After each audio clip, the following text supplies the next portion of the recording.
আরও বেশি সচেতন করার জন্য, তাদেরকে উৎসাহ দেওয়ার জন্য, তাদের কর্ম উদ্দীপনাকে ব্যাপকভাবে বাড়িয়ে দেওয়ার জন্য আমাদের যে সমস্ত প্রিয় এলাকাবাসী আজকে আমাদের সামনে উপস্থিত আছেন। আপনারা জানেন 5ই আগস্টের পরে এই কল্যাণ সমিতি ছিল একটা ভূতের ঘর।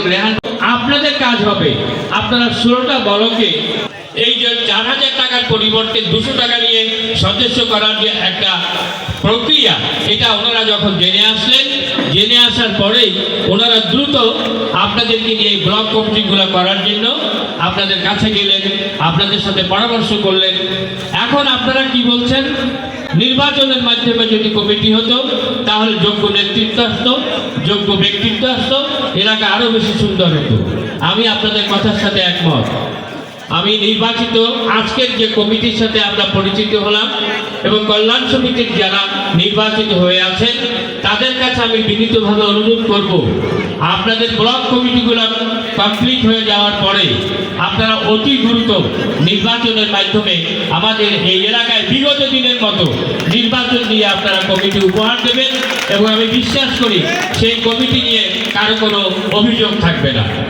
কিন্তু সেটা না হওয়া পর্যন্ত দয়া করে ফেসবুকে যারা আজকে কাজ করবে বলে শপথ গ্রহণ করলো, তারা সেই কাজ করতে গিয়ে তাদের বিবেক তাদেরকে দংশন করবে, বিবেক তাদেরকে বাধা দেবে। আমি এক গতিশীল নেতৃত্বের যদি আবির্ভাব করতে হয় তাহলে সমাজের যারা দায়িত্ব থাকবে এবং যারা দায়িত্ব নাই তাদের আরও কাজ বেশি। যে 24 জন আজকে দায়িত্ব পেলেন তার থেকেও বেশি দায়িত্ব হচ্ছে এই 529টা প্লটে যারা আপনারা বসবাসকারী আছেন আপনাদের। কারণ আপনাদের সন্তানরা, আমরা কি বলতে পারি যে আগামী দিনে আপনাদের সন্তানরা, এই এলাকার সন্তানরা আগামী দিনে জজ ব্যারিস্টার হবে না, সরকারি বড় অফিসার হবে না, ইঞ্জিনিয়ার হবে না, ডাক্তার হবে না, এ কথা কি আমরা বলতে পারি? আমরা নিশ্চয়ই জানি আগামী দিনে ভবিষ্যৎ যারা বাংলাদেশের যে সমস্ত সন্তানেরা এই দেশের কারিগর হবে তারা ব্যাপারে নির্দেশনা দেওয়ার জন্য আপনাদেরকেই আগায় আসতে হবে।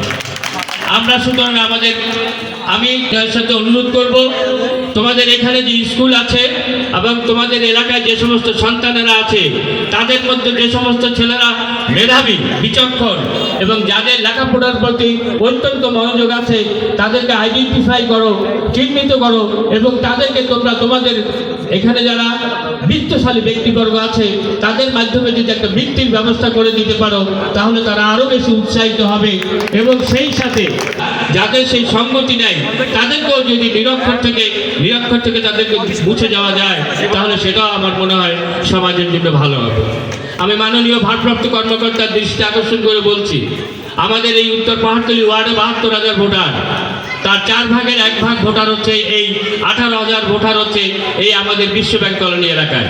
এই বিশ্ব ব্যাংক কলোনি এলাকাটা শুধুমাত্র এখানেই শেষ নয়, আপনি এখানে হাবড়াতলিতে যাবেন, শাপলায় যাবেন, ওখানে ছড়ার পাড়ে যাবেন, ওখানে জিয়ানগর, বিজয়নগর যাবেন, ওখানে 1 নম্বর, 2 নম্বর, 3 নম্বর ঢিল এলাকায় যাবেন। যে পাহাড়ি এলাকাগুলো আছে এই পাহাড়ি এলাকাগুলা বিশ্ব ব্যাংক কলোনির আওতাধীন এবং এখানকার জনগণের সাথে তারা সম্পৃক্ত।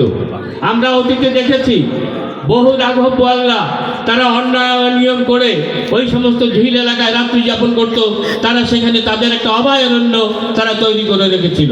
আল্লাহর কাছে অশেষ রহমত যে সেই সমস্ত অসুস্থ ব্যক্তিগুলা, সেই সমস্ত দুষ্কৃতিকারী ব্যক্তিগুলা আজকে আমাদের সমাজে নাই।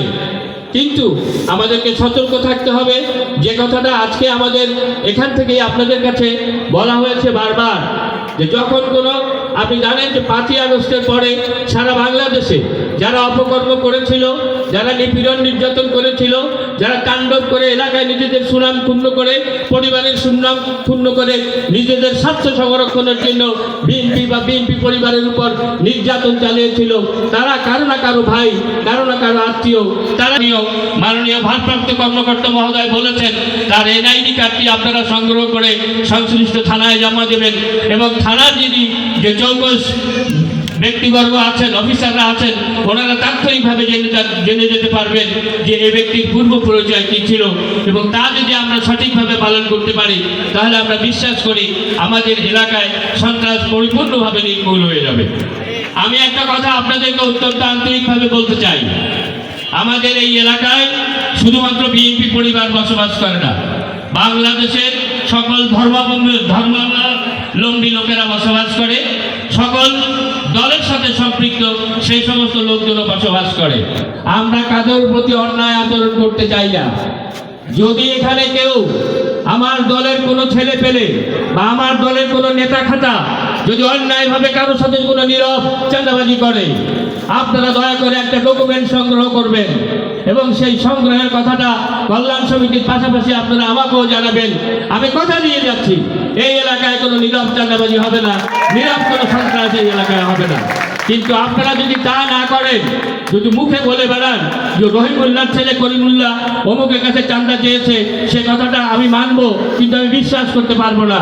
আপনি যদি তাকে জিজ্ঞেস করেন, এ করিমুল্লাহ তুই চাঁদা চাইছ তো কত চাইছ, আমি কিছু দিবিনি, এইরকম করে যদি তার সাথে কথা বলেন, সে তার মনের কথাটা আপনাকে বলে দেবে। আপনি সেই কল রেকর্ডটা আমাদের কাছে পৌঁছাবেন, আমরা বিশ্বাস করি সাথে সাথে আপনি সেখান থেকে আমরা এই আমাদের এলাকাকে আমরা সন্ত্রাস মুক্ত করতে পারবো, চাঁদাবাজ মুক্ত করতে পারবো। কারণ পাশের বাড়ির লোকেরা তারা দূরবীন দিয়ে খেয়াল রাখছে যে আমরা কি করছি বা না করছি, সুতরাং আমরা তাদেরকে সুযোগ দিতে চাই না। আমরা চাই আমরা সবাই মিলেমিশে থাকবো, যেন আগামী দিনে একটা সুন্দর বাংলা উপহার দেওয়ার জন্য মাননীয় তারেক রহমান সাহেব যে নির্দেশনা আমাদেরকে দিয়েছেন, আমরা যেন তা অক্ষর অক্ষরে আপনাদেরকে নিয়ে পালন করতে পারি। এবং আমরা বিশ্বাস করি আমরা যদি সমাজে ভালো ব্যবস্থাপনা উপহার দেই, ভালো কাজ যদি করি, সমাজের লোকেরা আমাদেরকে বন্ধু ভাববে এবং বন্ধু কখনো বন্ধুকে পিঠ দেয় না, বন্ধু বন্ধুর জন্য বুক দিয়ে তাকে সাহায্য করে। আমরা সেটাই আপনাদের কাছে প্রত্যাশা করব। পরিশেষে আমি মনে করি এবং বিশ্বাস করি আগামী দিনে এই যে কমিটি আজকে আমরা উপহার পেলাম, তারা তাদের সর্বাত্মক চেষ্টা দিয়ে ভালো কিছু করার জন্য আপনাদের উপহার দেবে, তাহলে সেটা আরো সুন্দর হবে। আপনি দয়া করে আপনার মনের কথাটা এই কল্যাণ সমিতির প্রেসিডেন্ট বা সেক্রেটারিকে বলেন যে তুমি যে কাজটা করতে চাচ্ছ সেটা এভাবে যে কোনো পরামর্শকে অধিকভাবে মূল্যায়ন করে এই সমাজকে, এই বিশ্বাস আমার আছে। পরিশেষে আপনাদের সবাইকে আন্তরিকভাবে ধন্যবাদ জানাচ্ছি। সেই সাথে আমরা একটি কথা অতি স্পষ্ট করে বলে যাচ্ছি, এই বাংলাদেশে এদেশের এই বছরের শেষের দিকে জাতীয় নির্বাচন আসছে। সেই জাতীয় নির্বাচনে আমরা সবাই একসাথে একযোগে মিলেমিশে কাজ করব। আমাদের মধ্যে আমাদের কোনো ভেদাভেদ থাকবে না। আমরা সবাই নিজেদেরকে নিজেদের আপনজন হিসেবে ভাববো এবং সেই সাথে দলীয় যে নির্দেশনা আমাদের প্রতি দেওয়া হবে তার প্রতি আমরা আন্তরিক থেকে আগামী দিনে একটা সুন্দর বাংলাদেশ গড়ার স্বপ্ন মাননীয় তারেক রহমান সাহেব যেটা দেখেছেন সেটাকে বাস্তবায়ন করার লক্ষ্যে আমি সবার সহযোগিতা কামনা করছি। সেই সাথে আপনাদেরকে সাধুবাদ জানাচ্ছি। আসুন আমরা সবাই মিলে আমাদের সৃষ্টিকর্তার কাছে প্রার্থনা করি, আল্লাহ রাব্বুল আলামিনের কাছে প্রার্থনা করি, আল্লাহ রাব্বুল আলামিন আমাদের কাছে সেই শক্তি এবং সাহস দেন যাতে করে আমরা মিলেমিশে থেকে এই সমাজের থেকে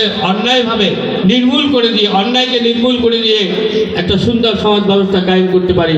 নিশ্চয়ই আমরা সবাই মিলে যদি দোয়া করি, আল্লাহ রাব্বুল আলামিন আমাদের দোয়া কবুল করবেন।